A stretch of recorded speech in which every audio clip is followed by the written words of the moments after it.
I have a Christmas tree that never dies full part.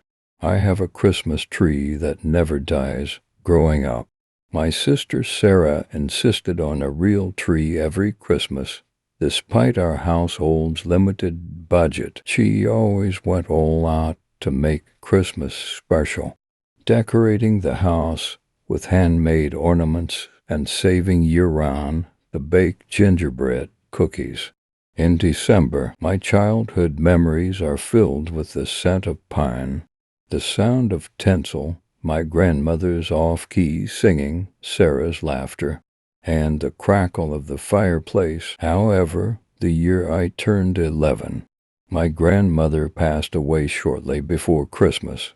Both Sarah and I adored her, and her loss left us feeling lost and unmoored. At 19, Sarah was young, but determined to keep me out of foster care, a system she had experienced herself.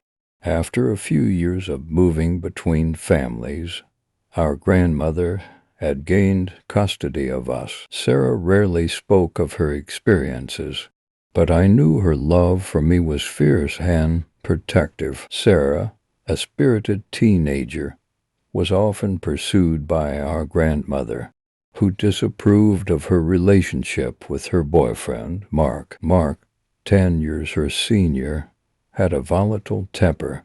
Before her passing, our grandmother tried convincing Sarah to end the relationship. I only learned much later that my biological father was similar to Mark.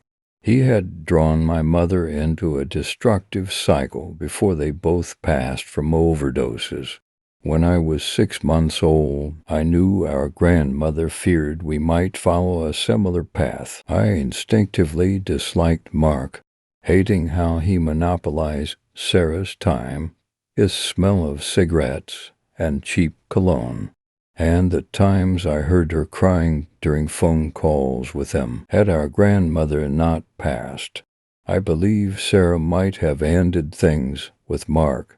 His unsupportive nature was evident, especially when Sarah cared for our grandmother and me. But after her passing, we lost our house due to medical debts, so we ended up in a cramped one-bedroom apartment, where I slept on the living room couch.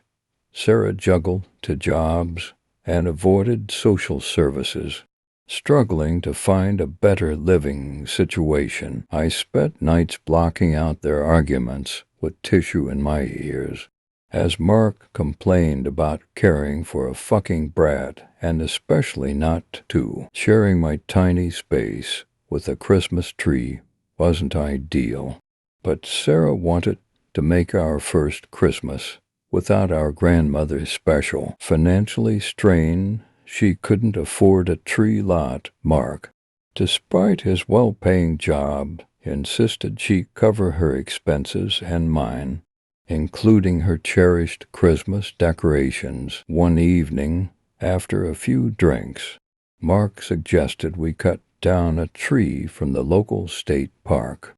Despite Sarah's concerns about safety and legality, we went. That cold December night, as we trespassed in the park, I felt anxious about being caught. Mark's impatience and irritation only heightened my unease. Mark's disdain for me was clear, and I dreaded interacting with him.